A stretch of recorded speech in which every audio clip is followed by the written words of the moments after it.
श्री गणेशाय नमः। ओम श्री परमात्मने नमः। श्री रामांक। विरागी श्री राम। लेखक श्री यमुना प्रसाद जी श्रीवास्तव। भगवान लीला में है। श्री राम अवतार में भगवान ने एक बार वैराग्य की अत्यंत उपदेशप्रद लीला की। उसी के आधार पर योग विशिष्ट ग्रंथ की रचना हुई और उसी वैराग्य लीला के संबंध में यहाँ कुछ लिखा जाता है। भगवान श्री रामचंद्र जी विद्या अभ्यास करने के लिए गुरु जी के पास गए। गुरु ग्रह गए पढ़न रघुराई, अल्प काल विद्या सब आई।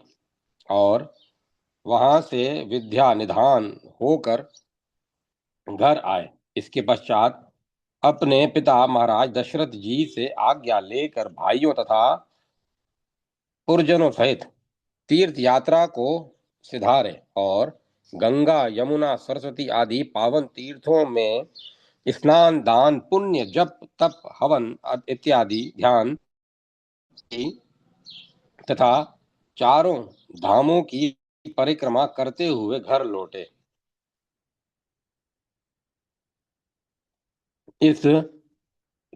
उस समय उनकी अवस्था लगभग 16 वर्ष की थी। एक दिन उन्हें उदास देखकर महाराजा दशरथ ने कहा, रामचंद्र, अब तुम शिकार खेलने जाया करो। उस दिन से रामचंद्र जी शिकार खेलने जाने लगे। बंधु सखा संग ले ही बुलाई, बन मृग्या नित खेल ही जाई। पावन मृग मारही जिह जानी, दिन प्रति नृपहि देखा वही आनी। इस प्रकार कुछ काल तक जीव हिंसा करते करते एक दिन वे स्वयं उप उपरामता के शिकार हो गए और वैराग्य रूपी बाणों से घायल होकर घर आए। अपने आपने वस्त्र आभूषण इत्यादि उतार दिए, अकेली एक कोपिन धारण कर ली और एकांत में पद्मासन लगाकर बैठ गए। न लेना एक न देना दो, जहां बैठे वहीं बैठे रहते। जब कोई सेवक या मंत्री आकर याद दिलाता, तब स्नान ध्यान संध्या पूजन इत्यादि करते। उनका शरीर भी दुर्बल हो चला था। राजकुमार की यह दशा देख महाराज दशरथ अत्यंत दुखी हुए। गुरु वशिष्ठ जी को बुलाकर उन्होंने कारण पूछा। भगवान के लीला महत्व को जानने वाले गुरु वशिष्ठ ने उत्तर दिया, राजन, चिंता मत करो। किसी निमित्त को लेकर ही श्री रामचंद्र जी दुखी हुए हैं। अंत में उन्हें सुख मिलेगा। इसी बीच द्वारपालों ने आकर निवेदन किया, महाराज, विश्वामित्र जी पधारे हैं।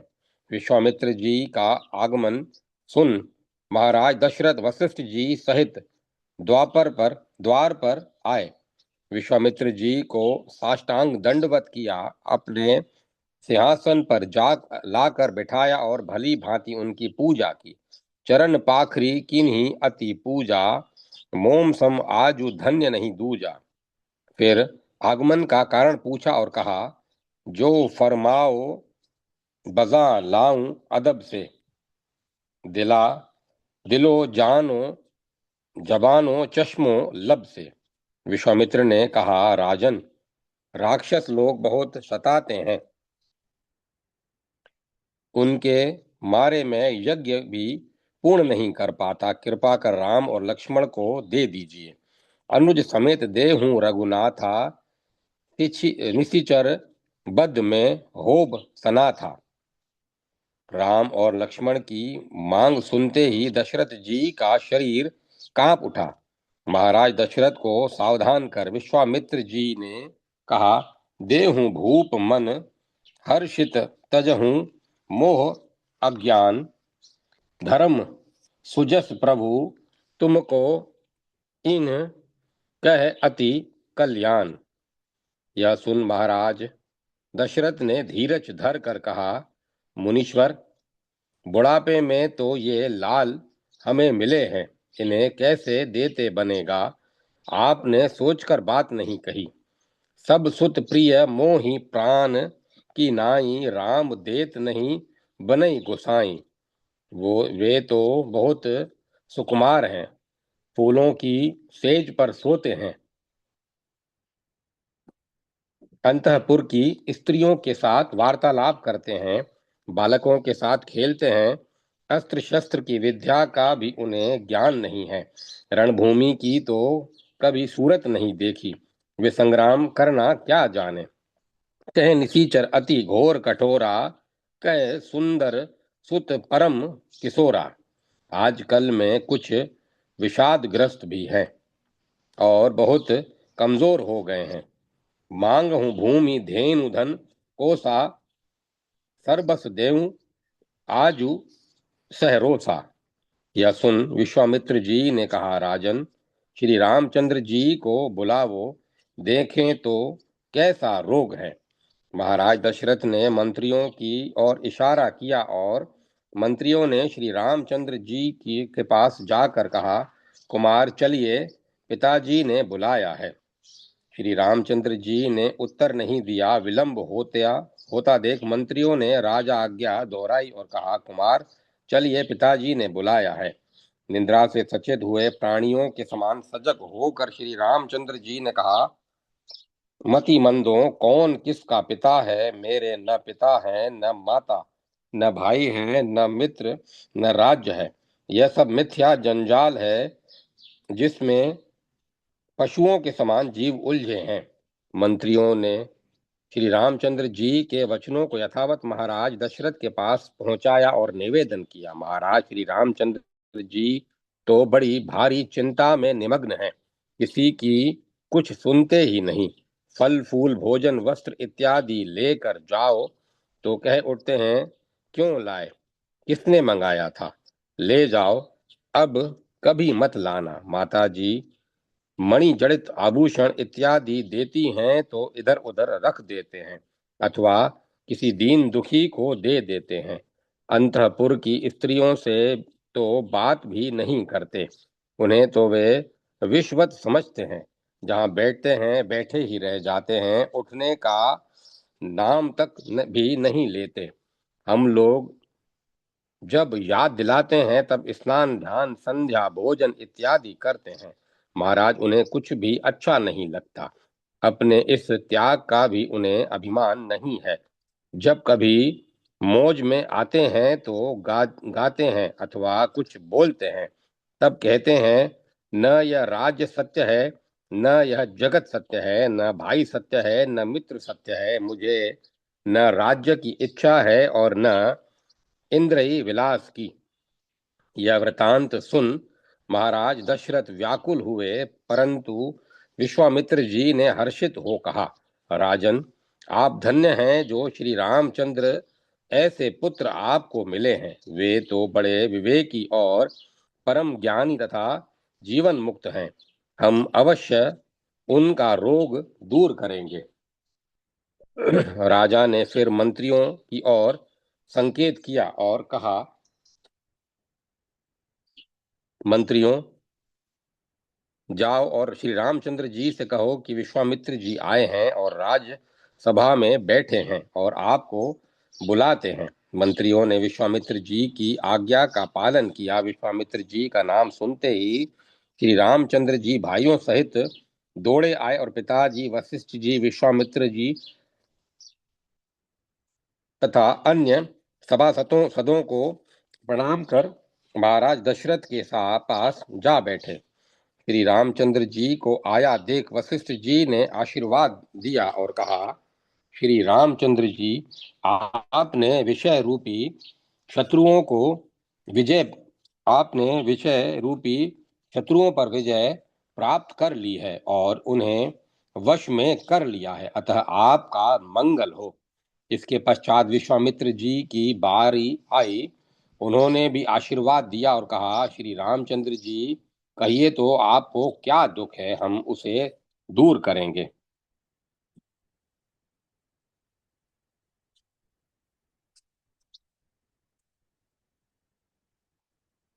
अपने अभिष्ट की सिद्धि होते देखकर श्री रामचंद्र जी ने कहा, मुनीश्वर, महाराज दशरथ के घर में जन्म लेकर मैंने बाल क्रीड़ा की, यज्ञोपवीत धारण किया और ब्रह्मचार्य आदि व्रतों का पालन कर चारों वेद तथा छहों शास्त्रों का अध्ययन किया। तीर्थों में गया, स्नान, ध्यान, दान, पुण्य, तप, व्रत इत्यादि किए, चारों धामों की परिक्रमा की और क्रम क्रम से बड़े होकर संसार के सभी सुख भोगे। मुझे तो ये सब मिथ्या प्रपंच और जी के जंजाल प्रतीत होते हैं। इनके रगड़े झगड़े में मेरा मन नहीं लगता, इनसे मेरा चित्त ऊब उठा है। यह संसार मन की कल्पना की से उपजा है। मन का कोई आकार नहीं है, वह भी कल्पित और मिथ्या है। कल्पित मन की कल्पना से उपजा हुआ यह संसार भी कल्पित और मिथ्या है। मन इंद्रियों का दास है। यह वह इंद्रियों के विलास के लिए ही सांसारिक भोगों को सत्य समझकर उनके पीछे दौड़ता है।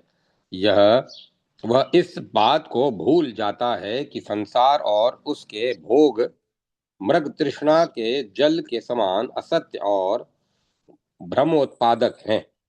विषय वासना को ही भोग कहते हैं। विषयों से प्रेम करने का नाम बंधन है और विषयों का त्याग देने का नाम मोक्ष है।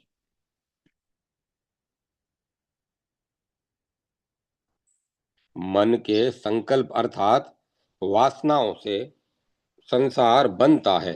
84 लाख योनियों के में चक्कर लगाने का नाम संसार है। शरीर वासना रूप है, वासना के बल से ही वह स्थित है। पुत्र, भाई, बंधु, स्त्री इत्यादि सब वासना रूप हैं और उसी के पाप और पुण्य की वासना से स्थित है। वास्तव में न कोई किसी का पुत्र है, न बंधु है और न बांधव इत्यादि है।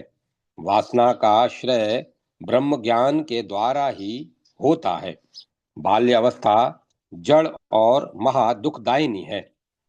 इस अवस्था में विवेक शून्य होने के कारण जीव को बड़ा क्लेश होता है। बालक कभी रोता है, कभी हंसता है, कभी कहता है बर्फ का टुकड़ा भून दो मैं खाऊंगा, कभी कहता है चंद्रमा उतार दो मैं खेलूंगा। और गुरुजी से तो वह ऐसा डरता है जैसे गरुड़ को देखकर सर्प डरता है।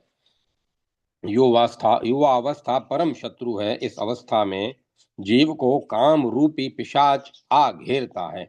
उसको शांत करने के हेतु स्त्री की वांछा होती है।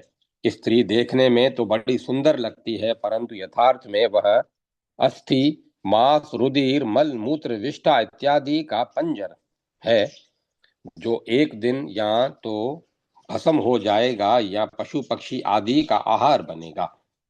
जिस प्रकार नेवला सर्प को बिल से निकालकर मार डालता है, उसी प्रकार स्त्री कामंद पुरुषों को अभिज्ञान से विमुख कर 84 लाख योनियों में भ्रमण करवाती है। स्त्री विष की गांठ है। इसी प्रकार काम परतंत्र स्त्री के लिए पुरुष विष की ग्रंथि है।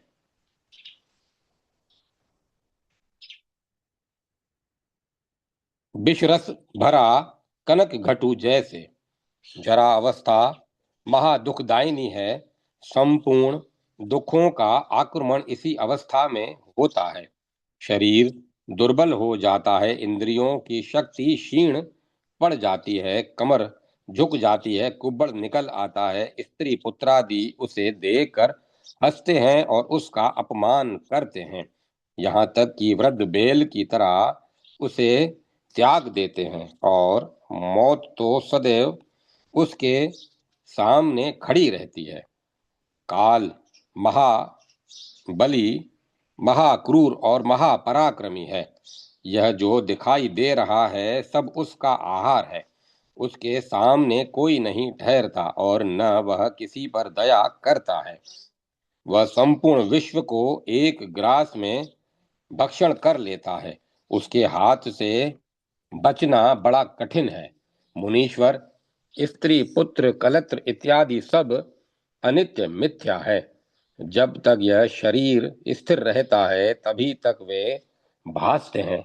शरीर के पात होते ही सब के सब न जाने कहाँ बिला जाते हैं।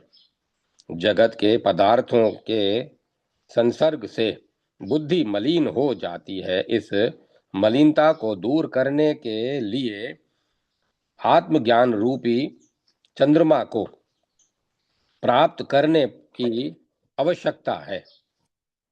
मुनीश्वर, जिसका अंतःकरण शुद्ध हो जाता है, उस पर संसारी वासना अपना प्रभाव नहीं डाल सकती। इसीलिए मैंने राज्य, वैभव और कुटुंब आदि को त्याग दिया है और निरहंकार तथा वैरागी होकर भवसागर पार करने का विचार किया है। श्री रामचंद्र जी के उपर्युक्त परमोत्तम वचनों को सुनकर संपूर्ण सभासदों और नर नारियों को वैराग्य हो गया। यहाँ तक कि पशु और पक्षी भी संसार को असत्य समझने लगे। यह प्रत्यक्ष चमत्कार देख विश्वामित्र जी ने कहा, श्री रामचंद्र जी, आपने सब कुछ जान लिया है और मेरे कहने योग्य कुछ भी शेष नहीं छोड़ा। अब आपको केवल मार्जन की आवश्यकता है। इसीलिए जो कुछ कहता हूं ध्यान देकर सुनो। श्री रामचंद्र जी, भोग की इच्छा सबको होती है, इसी का नाम बंधन है। भोगों की वासना त्याग देने का नाम मोक्ष है। ज्यों ज्यों जीव को भोग की अभिलाषा होती है, त्यों ही त्यों वह नीचा होता जाता है। भोग की वासना शांत होते ही जीव गरिष्ठ हो जाता है। उस समय उसको आत्मानंद की प्राप्ति होती है। ज्ञानी लोग किसी फल की इच्छा नहीं करते, इसीलिए भोगों का फल करते ही उसकी उनकी विषय वासना आपसे आप दूर हो जाती है। ज्ञानी लोग किसी फल की इच्छा नहीं करते, उन इसलिए भोगों का त्याग करते ही उनकी विषय वासना आपसे आप दूर हो जाती है। जिस प्रकार सूर्योदय होने से अंधकार का अभाव हो जाता है, उसी प्रकार हे श्री रामचंद्र जी, आपको भोग की इच्छा नहीं रही। अब तो आप शांति चाहते हैं। भगवान वशिष्ठ जी रघुकुल रघुवंश कुल के गुरु और त्रिकालदर्शी और परम ज्ञानी हैं। उनके उपदेश से आपको शांति मिलेगी। अब वे ही आपको उपदेश देंगे। विश्वामित्र जी के आदेश से वशिष्ठ जी ने महाराज दशरथ को मोक्ष मार्ग का उपदेश दिया। उसका सारांश यह है, राजन, यह संपूर्ण जगत संकल्प मात्र तथा वासना में है। जैसी दृढ़ वासना होती है, वैसा ही रूप हमें भासते हैं। पुत्र, कलत्र, बंधु बांधव इत्यादि जीव के पाप और पुण्य की वासना से स्थित हुए हैं। वास्तव में न कोई किसी का पुत्र है, न बंधु है, न बांधव। यह सब कल्पना मात्र है। जगत के सत्य भासने से ही नाना प्रकार की भावनाएं दृढ़ हो गई हैं। इसीलिए चित्त को वहां से हटाकर और उसे अंतर्मुख करके आत्म भावना दृढ़ करनी चाहिए। आत्म भावना के दृढ़ होते ही अज्ञान नष्ट हो जाता है और आत्मज्ञान की प्राप्ति होती है। ईश्वर आत्मा तथा परम देव हैं। विवेक उनका दूत है। वेदों का अध्ययन, प्रणव का जप और चित्त को एकाग्र करने से आत्मदेव की प्रसन्नता प्राप्त होती है और आत्मदेव की प्रसन्नता प्राप्त होते ही विवेक का उदय होता है। विवेक चित्त रूपी शत्रु को मारकर तथा वासना रूपी मलिनता को दूर करके जीव को परम देव के पास ले जाता है और जीव परम देव के दर्शन पाकर परमानंद को प्राप्त होता है। कामना रहित शुभ कर्म करने से अंतःकरण की शुद्धि होती है। केवल दान, तप, व्रत, तीर्थादि सेवन करने से ही आत्मपद की प्राप्ति नहीं होती। आत्म भावना जागृत होते ही आत्मपद की प्राप्ति का अभ्यास करना चाहिए। इस प्रकार अभ्यास करते करते जब आत्म भावना दृढ़ हो जाती है, तब आत्मपद की प्राप्ति होती है। जगत की सत्यता नष्ट हो जाती है और जीव निशंक हो व्यवहार करता हुआ भी शांत रहता है। अहंकार का त्याग करो, तभी सर्वत्यागी होगे। इसी का नाम महात्याग है और यही वेदांत का सार है। प्रिय राजकुमार, जो कुछ मुझे कहना था वह मैंने कह दिया। यह सार का सार आत्मपद है। आपने इस सर्वोत्तम अविनाशी परम पद को पा लिया है। अब आप निशंक हो विचरिए। इसके अनंतर वशिष्ठ जी ने महाराज दशरथ से आज्ञा लेकर श्री रामचंद्र जी और लक्ष्मण जी को विश्वामित्र जी के साथ कर दिया और सभा विसर्जन की। प्रिय पाठकों, कैसा विचित्र उपदेश है। यही तो एक राजमार्ग है जिसके द्वारा हम और आप आवागमन के चक्कर से मुक्त होकर परम पद को प्राप्त कर सकते हैं। भगवान श्री रामचंद्र जी हमारा और आपका कल्याण करे बस। अब बोलिए भगवान श्री रामचंद्र जी की जय जय जय। जय माता सरस्वती। जय मां सरस्वती। जिज्ञासु श्री राम, लेखक स्वामी श्री सनातन देव जी। भगवान राम मर्यादा पुरुषोत्तम हैं। वे स्वयं साक्षात सर्वेश्वर, सर्वसमर्थ और सर्वज्ञ होने पर भी लोक मर्यादा के रक्षण और सर्वसाधारण के शिक्षण के लिए एक आदर्श मानव के समान आचरण करते हैं। उनकी सभी लीलाओं में तदनुरूप मर्यादा का यथोचित आदर हुआ है, जिसके कारण वे वस्तुतः अलौकिक और अति मानव होने पर भी लौकिक और मानवीय सी जान पड़ती है। वे जैसे आदर्श, अति स्नेही, सुहृदय, समर्थ संरक्षक और सहृदय सहोदर हैं, वैसी ही अनुगत शिष्य और आज्ञानुवर्ती पुत्र भी हैं। अतः उनके प्रत्येक आचरण में शील, शांति, गांभीर्य, औदार्य और सौजन्य का अद्भुत समावेश परिलक्षित होता है। इसी प्रकार श्री वशिष्ठ महारामायण में हम उन्हें एक सच्चे तत्व जिज्ञासु के रूप में भी देखते हैं।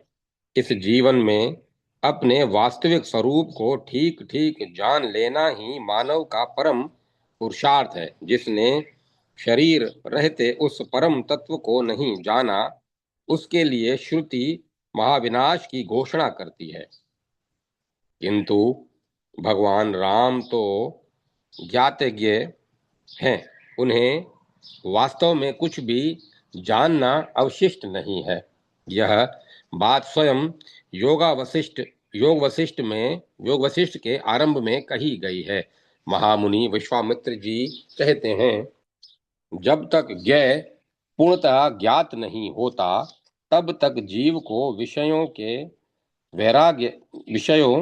में वैराग्य उसी प्रकार नहीं होता जैसे मरुस्थल में लता नहीं हो सकती। अतः रघुनाथ जी को तो वास्तव में ज्ञात ही समझना चाहिए। तभी तो इन्हें रमणीय भोग सामग्रियां अनुरंजित नहीं कर पाती। अतः हे मुनिगण, राम जी जिस बात को अपने अंतःकरण में जानते हैं, उसके विषय में यही वास्तविक तत्व है। ऐसी बात बाहर के श्रेष्ठ पुरुषों से भी सुनकर चित्त की विश्रांति प्राप्त कर लेंगे। मुनीश्वर विश्वामित्र जी के ये वाक्य वास्तव में तो प्रत्येक जिज्ञासु के चित्त की दशा का दिग्दर्शन कराते हैं। अपना वास्तविक स्वरूप भला किसको ज्ञात नहीं है, क्योंकि वस्तुतः जीव ज्ञान स्वरूप ही है और ज्ञान के सिवाय अपने तक और किसी की पहुंच भी कहाँ है। साक्षात अपरोक्ष तो केवल वही है, वास्तव में तो इस और किसी ने ही इस उस ज्ञान मात्र की उपाधि बनकर उसे आच्छादित कर लिया है। यदि चित्त उसे विमुख हो जाए, उसकी ओर से उसे पर वैराग्य हो जाए, तो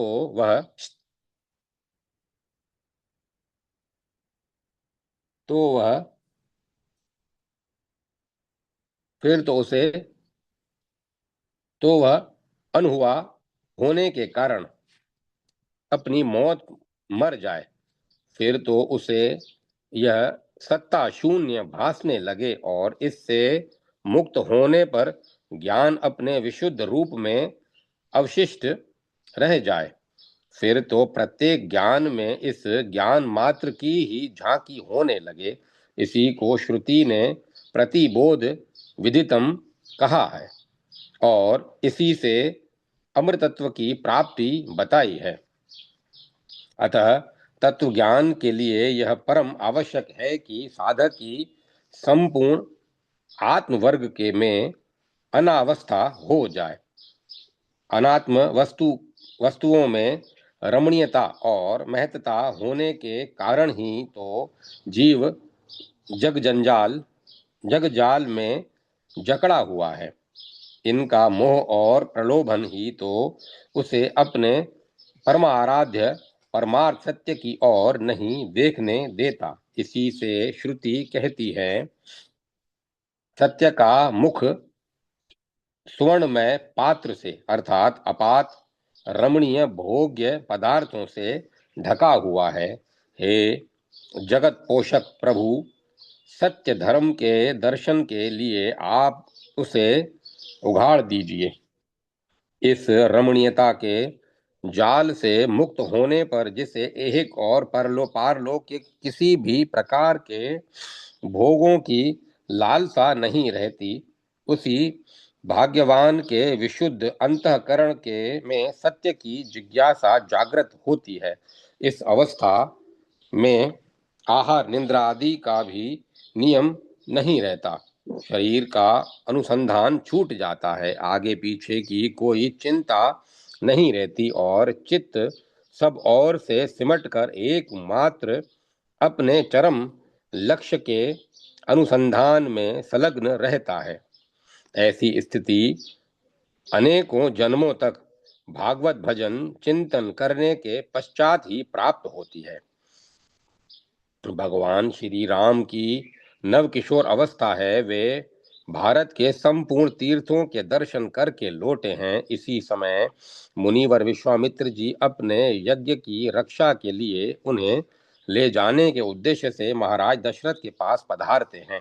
उनके याचना करने पर एक बार तो महाराज राम जी के संभावित विरह की व्यथा से व्याकुल हो जाते हैं, परंतु जब गुरुवर वशिष्ठ जी के समझाने पर उन्हें लाने के लिए वे दूतों को भेजते हैं, तब दूत लौटकर इन शब्दों से में उनकी दशा का वर्णन करते हैं।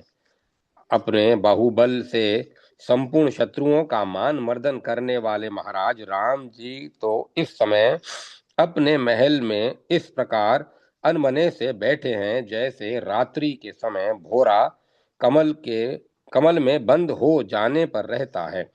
मैं अभी क्षण भर में आता हूँ, यूं कहकर वे एकाग्र होकर ध्यान करने लगते हैं और अत्यंत खिन्न चित्त होने के कारण किसी के समीप नहीं रहना चाहते।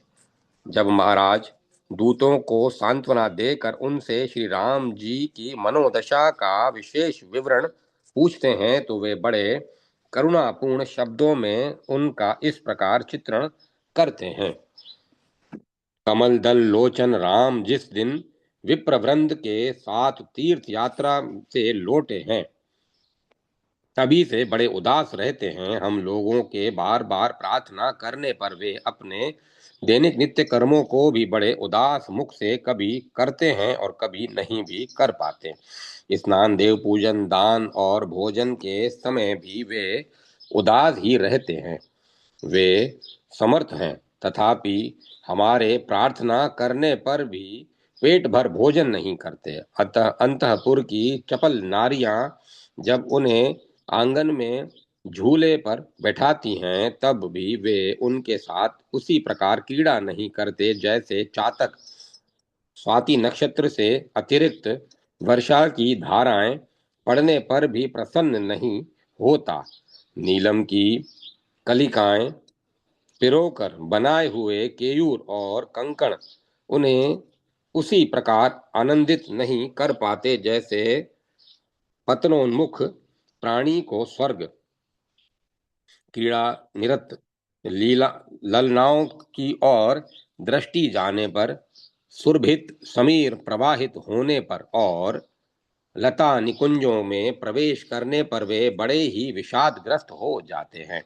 जो पदार्थ सर्वथा अनुकूल, स्वादिष्ट, कोमल और मनोमोहक होते हैं, उनको पाने पर भी वे सजल नयन से होकर खिन्न होने लगते हैं। जब नृत्य विलास पर उनकी दृष्टि जाती है तब ये दुखदायिनी नगर नारियां क्यों फुदक रही हैं, यूं कहकर उनकी निंदा करने लगते हैं। सब प्रकार निर्दोष भोजन, शयन, पान, विलास, स्नान और आसन को भी उन्मत्त की सी चेष्टा करते हुए वे प्रसन्न नहीं होते। संपत्ति, विपत्ति, ग्रह और मनोरथों से क्या लेना है, ये सभी असत है, यूं कहकर वे चुपचाप अकेले बैठे रहते हैं। हास परिहास होने पर वे प्रसन्न नहीं होते, विषय भोगों में रुचि नहीं लेते और काम काज में भी तत्परता नहीं दिखाते, बस गुमसुम ही बैठे रहते हैं। उनकी करुण दशा का ऐसा ही वहां और भी विस्तृत वर्णन किया गया है। यह तो केवल संकेत मात्र है। सचमुच जिसके हृदय में जिज्ञासाग्नि प्रज्वलित हो जाती है उसकी ऐसी ही दशा होती है। उसकी सभी सांसारिक सुख संपदाएं और सुविधाएं भस्मसात हो जाती हैं। यही दशा इस समय मर्यादा पुरुषोत्तम भगवान राम की थी। अस्तु, महाराज पुनः पुनः दूतों को भेजते हैं। तब राम उनके साथ सभा में पधारते हैं। वहां महाराज मुनिराज और गुरुदेव के सहित संपूर्ण सभासदों पर उनकी दृष्टि पड़ती है और वे सभी का यथा योग्य अभिवादन करते हैं।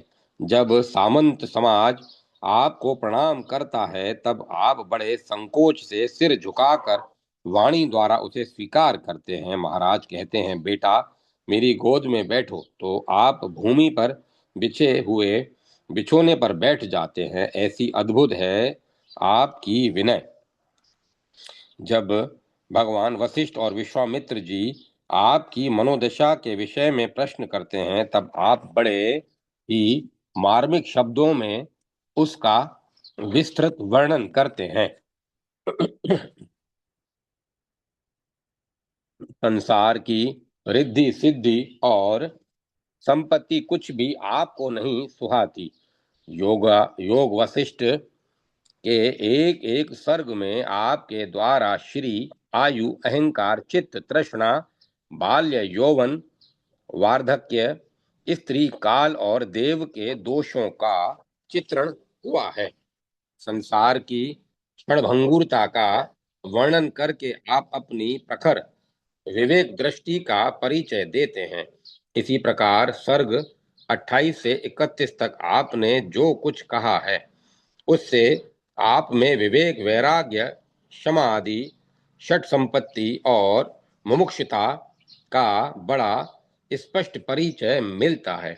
इन्हें ही वेदांत ग्रंथों में साधन चतुष्टय कहा गया है। जिज्ञासुओं में इस साधन संपत्ति का होना अनिवार्य है। इसके बिना किसी भी साधक में सच्ची जिज्ञासा जागृत नहीं हो सकती। ऐसी थी इस समय जगन्यंता भगवान श्री राघवेंद्र की मन स्थिति। जैसी उनकी अनेकों नर लीलाएं थी वैसी ही यह जिज्ञासा लीला भी थी। ऐसा न होता तो हम जिज्ञासुओं को सच्ची जिज्ञासा का स्वरूप कैसे जान पड़ता। प्रभु ने तो वाणी के द्वारा नहीं, आचरण के द्वारा हमारा पथ प्रदर्शन किया है। ऐसा वे न करते तो कौन करता। वे स्वयं तो मन और वाणी से अतीत हैं। शब्द के द्वारा उनके तत्व और रहस्य का परिचय कौन कर सकता है। अतः उन्होंने उन्होंने स्वयं ही अपने आचरण द्वारा हमें यह बता दिया कि यदि तुम संपूर्ण अना अनात्म वर्ग से विमुख हो जाओगे तो स्वयं ही हमारा मुख आत्मा की ओर हो जाएगा। यदि विषय मात्र मात्र में तुम्हारी अनास्था हो जाएगी तो सर्व साक्षी में स्वयं ही आस्था हो जाएगी। यदि भोगों में तुम्हें कोई आकर्षण नहीं रहेगा तो योग स्वयं तुम्हें आकर्षित कर लेगा। बस संसार से मुख मोड़ लो, फिर मैं तो तुम्हारा स्वागत करने के लिए हर समय ही प्रस्तुत हूँ। जय माता सरस्वती। जय माँ सरस्वती। आत्मविजयी श्री राम। लेखक आचार्य डॉक्टर श्री विश्वबंधु जी। अयोध्यापुरी की में घोषणा हो चुकी थी कि दूसरे दिन प्रातः श्री ही महाराज दशरथ जी की आज्ञा के अनुसार श्री रामचंद्र जी को युवराज के पद पर अभिषिक्त किया जाएगा। जनता श्री रामचंद्र की वीरता, धीरता, गंभीरता, नम्रता, धर्म परायणता आदि आर्य गुणों को जानती और नित्य के व्यवहार से पहचानती थी। अतः वह उन्हें हृदय से चाहती थी। इस शुभ समाचार से नर नारियों के हृदय में प्रसन्नता और भी बढ़ रही थी। रात्रि होने से पहले पहले घर घर में सजावट हो चुकी थी और इधर उधर सब जगह खुशी से भरे हुए लोग अगले दिन होने वाले उस मंगल कार्य की ही चर्चा कर रहे थे। श्री रामचंद्र जी ने पिता के इस निश्चय को बहुत ही गंभीरता से सुना और शांत एवं नम्र भाव से स्वीकार किया। वे जानते थे कि राज्य भार उठाना और योग्यता पूर्वक धारण करना अति कठिन कार्य है। वे हृदय में भावनामयी शक्ति का आवाहन करने में मग्न थे ताकि जिस परीक्षा के लिए वे बचपन से तैयारी करते रहे थे, अब उसका समय आ जाने पर उसमें सफलता के साथ उत्तीर्ण हो सकें। उधर सर्वमंगल विघातनी आसुरी माया ताक में बैठी थी। उसने झट से झपट कर रात ही रात में मंथरा रूपिणी उल्का द्वारा केकई रूपिणी महाज्वाला को प्रज्वलित करके काम मोहित वाग बद्ध महाराज दशरथ के स्वर्ग सम निवास को नरक धाम बना डाला। सूर्योदय के पश्चात श्री रामचंद्र जी को वहां बुलाया गया और जब वे वहां पहुंचे तब उन्हें महाराज की ओर से यह आज्ञा सुनाई गई कि तुम्हें कल 14 वर्षों के लिए वनवास को जाना होगा और तुम्हारे स्थान पर यहाँ भरत को युवराज बनाया जाएगा। उन्होंने इस तीव्र आघातनी एवं सर्वनाशिनी आज्ञा को माता केकई के मुख से सुना तो वे एकटक पिता की ओर निहारने लगे, परंतु महाराज उनकी आंख से आंख मिलाने में सफल न हो पाए। इसीलिए वे समझ गए कि पिताजी को यह आज्ञा तो सर्वथा अनिष्ट है, परंतु वे कुछ विवश से हैं और इसीलिए चुप हैं। यहाँ उनके मुख की आकृति से ऐसा लगता था कि वे यह जानना चाहते हैं कि श्री रामचंद्र जी उनके वचन बंधन को सच्चा बनाए रख सकेंगे या नहीं। साथ ही कुछ ऐसा भी लगता था कि वे अपने अंदर ही अंदर यह चाहते हैं कि रामचंद्र इस उस आज्ञा का उल्लंघन कर दें और अपने आप राज्य का कार्य संभाल लें। परंतु श्री रामचंद्र जी अपनी स्वाभाविक गंभीर मुद्रा में स्थिर थे। उनकी मुखश्री के में कोई कुमलाहट नहीं आई।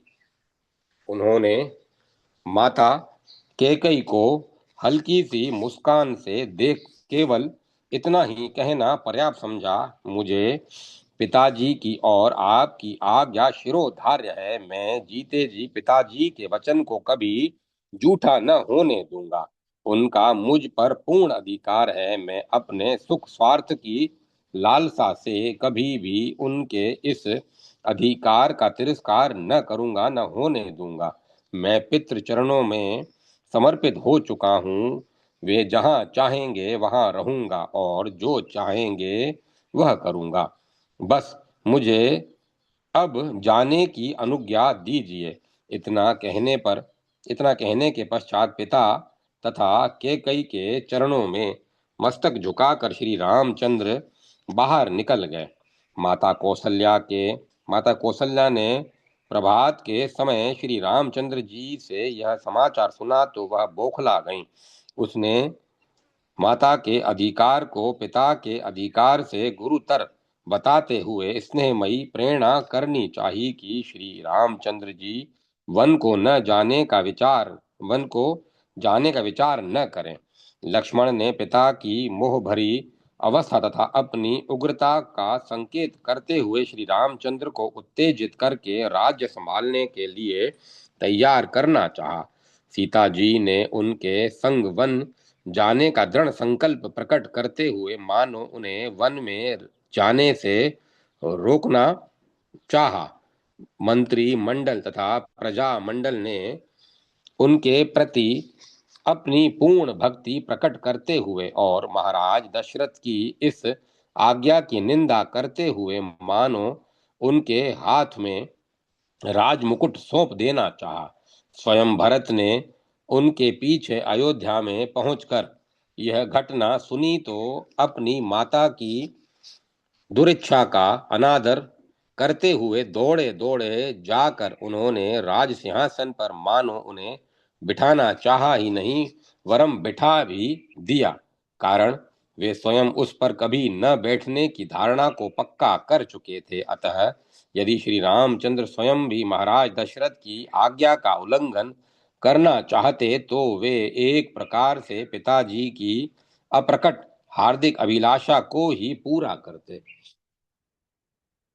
परंतु नहीं, उनकी तो वन में जाने और 14 वर्षों तक उधर से न लौटने की धारणा बन चुकी थी।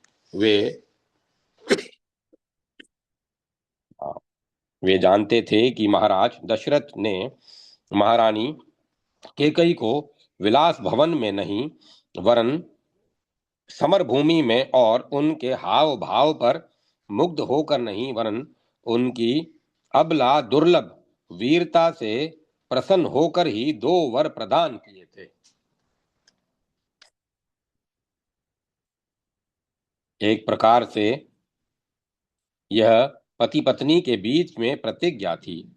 इसका पालन केवल गृह सुख की दृष्टि से ही नहीं वरन राज्य व्यवस्था की दृष्टि से भी आवश्यक था।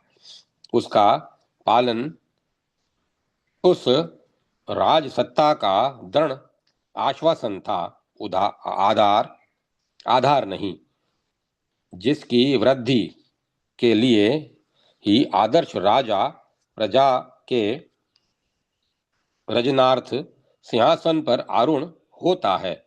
श्री रामचंद्र जी ऐसी प्रतिज्ञा को झुठलाकर राजा नहीं होना चाहते थे। वे अपना राजनीतिक श्री गणेश स्वार्थ मूलक असत्य व्यवहार द्वारा नहीं करना चाहते थे। क्योंकि बात नहीं वे राजा न बने, कोई बात नहीं वे वन में ही समाप्त हो जाए, परंतु यह नहीं होगा कि वे अपने व्यक्तिगत ऐश्वर्य भोग की लालसा से अपने इष्ट मित्रों तथा पारिवारिक जनों के स्नेह पाश में बंधकर अपने रघुवंशी पूर्वजों के सत्य प्रतिष्ठित सिंहासन पर असत्य पोषक होकर बैठे। पिताजी नहीं बचेंगे, माता जी को बुढ़ापे में घोर दुख रहेगा, भाई और पत्नी को मेरे लिए न जाने क्या क्या कष्ट उठाने पड़ेंगे और स्वयं मुझ पर न जाने क्या बीतेगी। यह सब कुछ था और वे इस काले बादल को अपने सामने स्पष्ट देख रहे थे, परंतु क्षण क्षण में उनकी ध्रुव सम अंतरात्मा का विद्युत प्रकाश उस काले बादल को भी ज्वाजल्यमान कर रहा था। राज्य श्री रामचंद्र जी के लिए नहीं था, वे राज्य के लिए थे। प्रजा के सेवक, पालक और शिक्षक बनकर मर्यादा पालन रूपी धर्म के संस्थापन तथा मर्यादा भंग रूपी अधर्म के नाश के लिए ही उनका अवतार हुआ था। प्रतिवर्ष ही विजयदशमी आती है और श्री रामचंद्र द्वारा किए गए अधर्म नाश की वार्ता को हमारे स्मृति फलक पर नए सिरे से अंकित करती हुई चली जाती है, परंतु यह उससे भी कहीं अधिक ध्यान करने और स्मरण रखने की बात है कि श्री रामचंद्र द्वारा रावण पर प्राप्त की गई विजय की आधारशिला तो उसी समय रख दी गई थी जब श्री रामचंद्र जी आत्मविजयी होकर वनवास को निकल पड़े थे। आत्मभूमि में धर्म संस्थापन करना ही अधर्म नाश के लिए योग्यता पैदा करता है। सच्ची आत्मविजय ही धर्म संस्थापन का द्वार है। जो मनुष्य अपने कर्तव्यों की अधिक मीमांसा करते हैं और अपने अधिकारों की रट कम लगाते हैं, वे अपने जीवन में अवश्य ही कुछ ठोस कार्य कर जाते हैं। समाज के प्रत्येक से सच्चे सेवक की ऐसी ही मानसिक धारणा होती है और होनी भी चाहिए। जय माता सरस्वती। जय मां सरस्वती। ओम नमो भगवते वासुदेवाय। ओम नमः शिवाय। ओम नमो नारायण। ओम ऐं ह्रीं क्लीं चामुंडाय विच्चे। राम लक्ष्मण जान की जय बोलो हनुमान की। अब कथा को विराम दिया जाता है। ओम तत्सत। ओम तत्सत। ओम तत्सत।